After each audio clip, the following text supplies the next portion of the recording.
to federal agencies like the Border Patrol to patrol the border, to enforce immigration law, not up to states. Yesterday, we had announced that Supreme Court Justice Samuel Alito had extended an order that was barring Texas from detaining and jailing migrants. It seems that now, while the law is under review, it will be allowed the state of Texas to at least continue jailing some migrants. CBS News immigration and politics reporter Camilo Montoya Galvez has been following this, and he is on the phone with us now. So, Camilo, this decision is not final, clearly. Can you talk to us about what the ruling is, or where it stands at this point, and how it differs from the news that we gave yesterday, where Texas was being held from being able to continue to stop and jail migrants?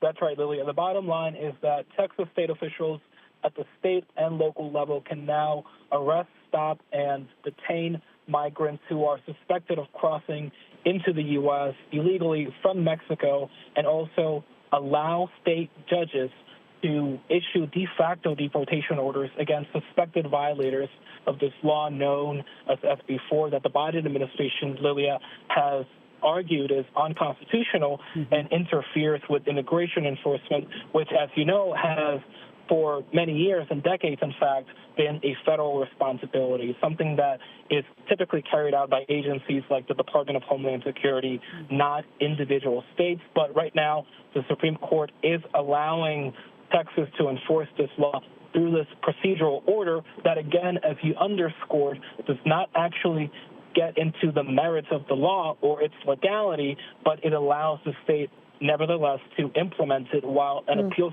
court in New Orleans reviews the actual legality of it. It is important to note, Lilia, that a federal judge in Texas has already said that this law is unlawful, that it violates the Constitution, and that federal immigration enforcement would be hindered by this law because, again, arresting and deporting migrants, are federal responsibilities. But that ruling by that judge in Texas has been stayed by the Fifth Circuit Court of Appeals. That is now the court that will review the legality. But again, until that ruling comes to fruition, the state can implement this. Let's talk about the practice. Camilo, I am old enough to remember SB 1070, which was a law that back in the era of Sheriff Joe Arpaio was extremely controversial in Arizona. And it was already decided in the year 2012 that you cannot pass laws like these. You cannot have law enforcement stop migrants without engaging in racial profiling, which is what made it back then unconstitutional. What are the concerns right now? Is this a similar debate, for people who are wondering, okay, so why is it up to the federal government and why not up to state authorities, given that there is a crisis at the border? Why not have the state police or local police agencies engage in this? Talk to us about what the pushback is against this law. Well, Lilia, critics of the law have certainly said that it would lead to racial profiling because they believe law enforcement officials at the local and state levels will not be able to adequately and properly determine whether someone is a migrant or not, or whether someone crossed into the U.S. illegally. They believe that that probable cause is too vague and can lead to U.S. citizens or permanent legal residents or other immigrants who are here lawfully to be caught up in this enforcement of this law. But Texas has argued that this is in some ways a narrow law because they are going to go after people who agents see crossing the border illegally or migrants who are found in cars where smugglers are trying to smuggle people into the country. So Texas has argued that this is needed to deter illegal immigration and to discourage people from crossing the border illegally, but obviously critics say it will lead to racial profiling. Critics also say, Lilia, that this will divert key and limited public safety resources away from more serious crimes and that it will prevent county and state officials from focusing on those more serious criminal efforts like human trafficking, murders, and other more serious crimes because agents and officials are going to be diverted to focus on arresting migrants. Yeah, that's something that I wanted to ask you about. I mean, I remember doing ride-alongs when Operation Lone Star started, and you had the Texas Department of Public Safety engaging in something like this in pretty much detaining migrants, but it was very limited to only within ranches where the owners of those ranches had given them access. And I remember talking to both Border Patrol and to state police, and them talking about how they kind of shared intelligence and resources sometimes, but in the implementation, it seemed like a lot of officers, and this is at the beginning again, I would see all of these patrol cars from the Texas DPS just there, just standing and waiting to get some intel from Border Patrol so that they could do this whole thing. And it just seemed very political. Do state officials or officers have what they need to be able to surveil, to stop people, to detain? I mean, talk to us about the complexities of not just potentially neglecting their law enforcement duties in other areas and securing, the livelihoods and the lives of Texans. But do they have what they need to implement this at the border to focus on those, bailouts, as they call them, at the border, or to focus on the people who they literally see with their own eyes crossing?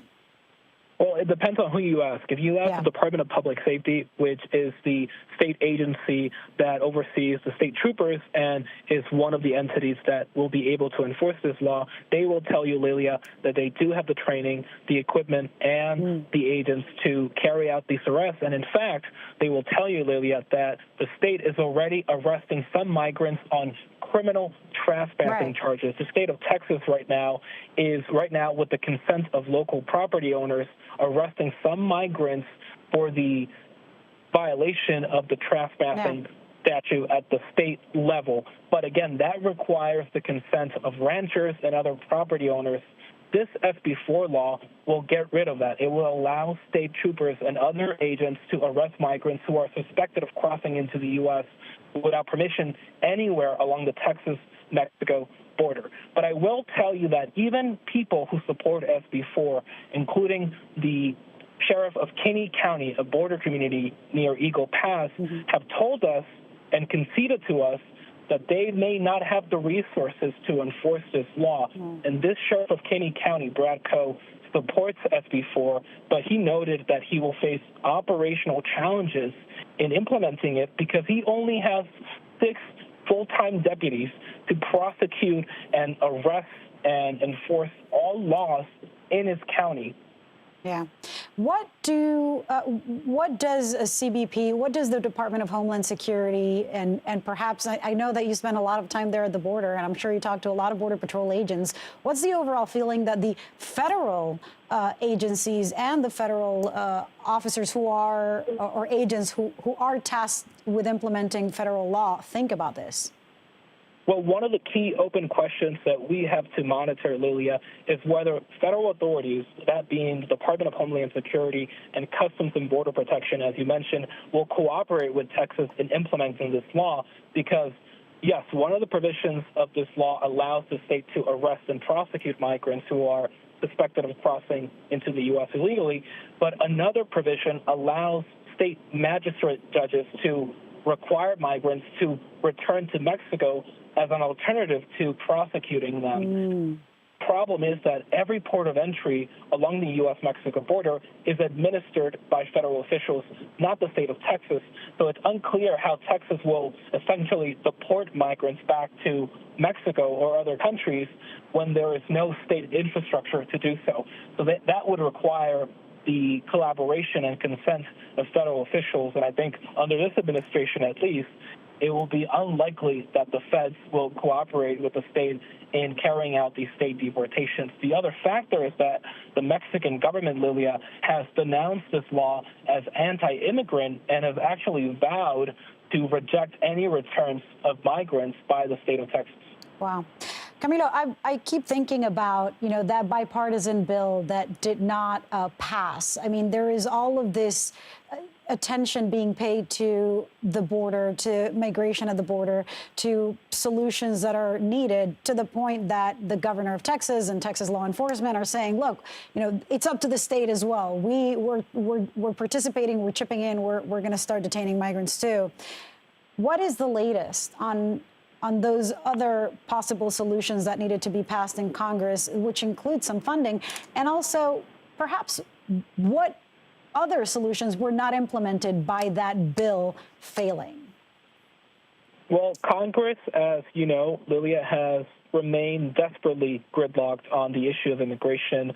The U.S. immigration system has not been updated since the 1990s, and that gridlock has not changed materially in any way.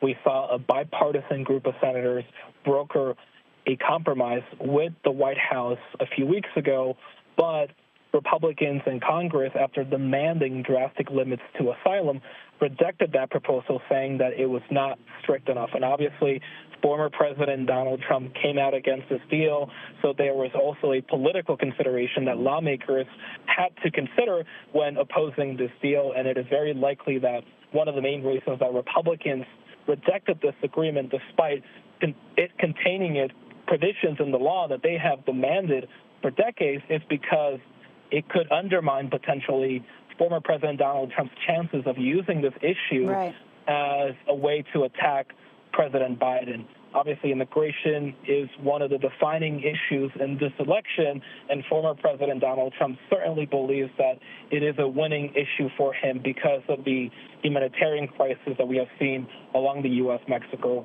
border over the past 3 years. So in terms of any congressional action on this issue, Lilia, I think that's very unlikely. We could see, however, the Biden administration take unilateral steps to deal with this crisis at the executive branch level.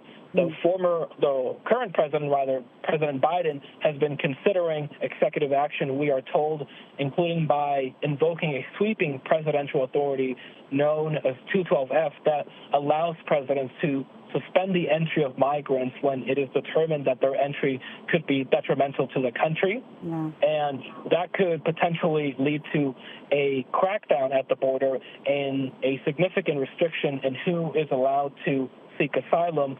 But obviously, President Biden has not taken any executive action yet, but he is considering it. And tell me something, Camilo. How would that executive action be different, if at all, from, say, what we were seeing under Title 42?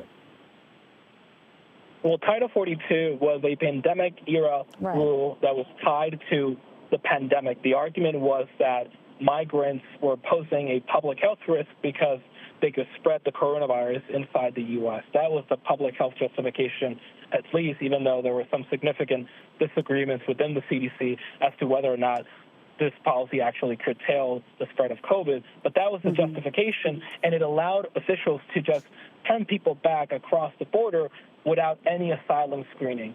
What the president is considering now, we are told, is an executive action that would disqualify migrants from asylum if they cross the border in between the ports of entry illegally. And so it would allow agents to effectively say, the country is full, our asylum system is full, you're crossing the border illegally, and so you do not merit asylum, and you have to go back to Mexico or to another country. We do expect asylum processing in that event to continue at the ports of entry. And that's the difference. They'd be open. This is where migrants are still being able to request asylum if they secure an appointment on that CBP-1 app, that is that government smartphone app that some migrants in Mexico are using to enter the U.S. Yeah. Fascinating, Camilo. Thank you so much for making yourself available right away as we learn of this breaking news and your extensive reporting on this, on bringing us the story. Much appreciated. Just as a recap, we're following this breaking news. The Supreme Court is allowing a controversial immigration enforcement law in Texas. That's SB 4, as they continue to evaluate its legality. So allowing or empowering Texas law enforcement to continue detaining, jailing migrants who they suspect of crossing the border illegally. We're going to take a very quick break. Up next, the latest on budget talks on the Capitol Hill. Congressional leaders and the White House have reached a deal to fund the government, but what will it take to get it over the finish line? We'll tell you that coming up. Stay with us. You're streaming CBS News.